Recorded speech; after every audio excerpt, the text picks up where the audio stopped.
कांग्रेस के प्रतिपक्ष के नेता श्रीमान टीकाराम जी जूली आजकल अपने जिंदा रहने का परिचय देते रहते हैं। उनको पता भी नहीं रहता वो क्या बोल रहे हैं, क्या बोलना चाहते हैं, कुछ भी बोल देते हैं और अनाप शनाप बयान देते हैं। इनके न तो पूंछ होती है न सिर होता है। उनकी आदत बन गई है कि बोलो और भाग जाओ। उनको यह भी पता नहीं है कि अभी क्या हो रहा है और पहले कांग्रेस के राज में क्या होता था। वो क्या समझते हैं कि झूठ बोलने 100 बार झूठ बोलने से जनता उसको सच मान लेती है। पर पुराने जमाने की बातें हो गई है कि झूठ बोलकर भागना चाहते हैं और राजस्थान की जनता को बेवकूफ समझते हैं कि हम जो भी कह देंगे वो मान लेंगे। ऐसा नहीं है। राजस्थान की जनता बहुत समझदार हो गई है, इनसे ज्यादा समझती है और सोच समझकर निर्णय करती है। इसीलिए तो आपने देखा होगा अभी उपचुनाव हुआ जो 7 में से कितने नंबर आए? 1। अब 7 में से 1 नंबर आया तो पास थोड़ी होते हैं, हो गए फेल। अब वो फेल की कसम कस है उनके और इसलिए कुछ भी कहते रहते हैं। इनको पता भी नहीं है कि इन्होंने इनके लोगों ने, इनकी पार्टी के लोगों ने, इनके मिलने वालों ने पेपर लीक में कितने करोड़ रुपए खाया है, कितने छात्रों का भविष्य अंधकार में किया है, कितनी लूटपाट की है। अब बिल्ली हज करने को जा रही है। मित्रों, आप सबको पता होगा कांग्रेस सरकार में साइबर चोर डकैत कितने थे। अब लगातार पकड़े जा रहे हैं, जेलों में जा रहे हैं और अत्याचारों की तो पराकाष्ठा थी। आप मेवात क्षेत्र से अच्छी तरह परिचित होंगे। किसी भी गुंडे, बदमाश, बलात्कारी के खिलाफ कोई कार्रवाई नहीं होती थी, बल्कि कांग्रेस के माननीय विधायक, माननीय मंत्री उनको संरक्षण देने के लिए खड़े हो जाते थे। अरबों रुपए वहां ठगते थे। सैकड़ों बच्चों के साथ बलात्कार होता था, हत्याएं हो जाती थी। अधिकांश की तो रिपोर्ट दर्ज ही नहीं होती थी, क्योंकि कांग्रेस का राज था, इसलिए रिपोर्ट दर्ज नहीं होती थी। अभी भी कुछ लोगों से जाकर के पूछो पहले क्या होता था, तो कहते थे हमको हमारी बच्चियों की सुरक्षा के लिए मेन गेट पर सोना पड़ता है,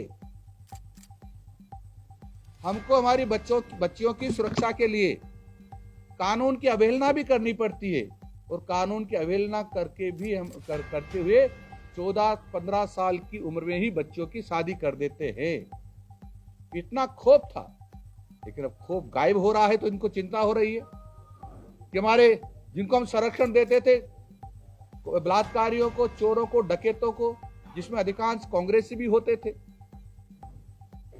अब उनको जेल में जाना पड़ रहा है। वो लूटपाट करते तो वसूली भी होती है और जेल में भी जाते हैं। और ये भारतीय जनता पार्टी की सरकार ऐसे चोर, गुंडों, बलात्कारों से जो धन की वसूली करते थे, जो बदमाशी करते थे, उनको सब उल्टा लटका कर नाकों से उगलवा लेती है। मित्रों, आप सब लोगों को पता होगा, मैंने अभी ये चर्चा की थी पेपर लीक की। कितने लाख लोगों का भविष्य अंधकार में हुआ होगा, बहुत सारे लोगों का। और देखना बहुत जल्दी कितने लोग नौकरियों से बाहर जाने वाले हैं, जिन्होंने डमी में बिठा करके नौकरी प्राप्त की थी, जिन्होंने नकल करके की थी। और ऐश्वर्य जी ने सारा दूध का दूध, पानी का पानी कर दिया।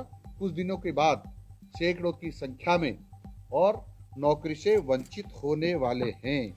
तो कांग्रेस ने सबको, गुंडों को और बदमाशों को खुला छोड़ा था और उसके कारण से जो राजस्थान की बदनामी हो रही थी, अब जब भारतीय जनता पार्टी की सरकार में अब जब प्रशंसा मिल रही है सरकार को, तो उनको चिंता हो रही है ये लोकप्रियता को हासिल कर रही है भारतीय जनता पार्टी की सरकार, और वो सोच रहे हैं हम आगे 50 साल भी आ पाएंगे कि नहीं आ पाएंगे, इसलिए चिंता हो रही है। और चिंता इस बात की भी है उनको, जब रोज घर जाते थे वो कांग्रेसी तो बड़ी नोटों की थैलियां ले जाते थे और उनके घर वाले झगड़ा करते, पत्नी झगड़ा करती है, बोलो पहले पैसे नोट आते थे वो कहां है, अब भी तो लाओ। तो टेंशन में रहते थे। टेंशन मुक्त होने के लिए वो इस प्रकार के ओछे हथकंडे अपनाते रहते हैं। अब भारतीय जनता पार्टी की सरकार लगातार दुष्कर्म करने वालों को भी कटघरे में खड़ा कर रही है, कड़ी सजा दे रही है। आपने देखा होगा चित्तौड़ में 2-3 दिन पहले की घटना है, उस घटना एक स्कूल में प्रेम प्रसंग चल रहा था, आप सबने देखा और दिखाया लोगों को, उसकी ज्यादा वर्णन में नहीं करना चाहता। उनको हमने बर्खास्त कर दिया है, अब बर्खास्त कर दिया है हमने, उसको सस्पेंड करके तुरंत जो सुनवाई होनी थी, जो विधि की प्रक्रिया अपनानी थी, वो अपनाते हुए हमने उनको तुरंत बर्खास्त कर दिया है। जिसमें अरविंद नाथ व्यास है जो लेवल 2 के हमारे टीचर थे, और ये सालेरा गांव है चित्तौड़ जिले का, उसे पढ़ाते थे। इसलिए कांता पंड्या को भी हमने बर्खास्त कर दिया। मैं मित्रों ये एक निवेदन और ऐसा करना चाह रहा हूं कि आप सब लोगों ने सुना होगा कि किस प्रकार से भीलवाड़ा की कोटड़ी क्षेत्र में 16 साल की एक बहन को भट्टी में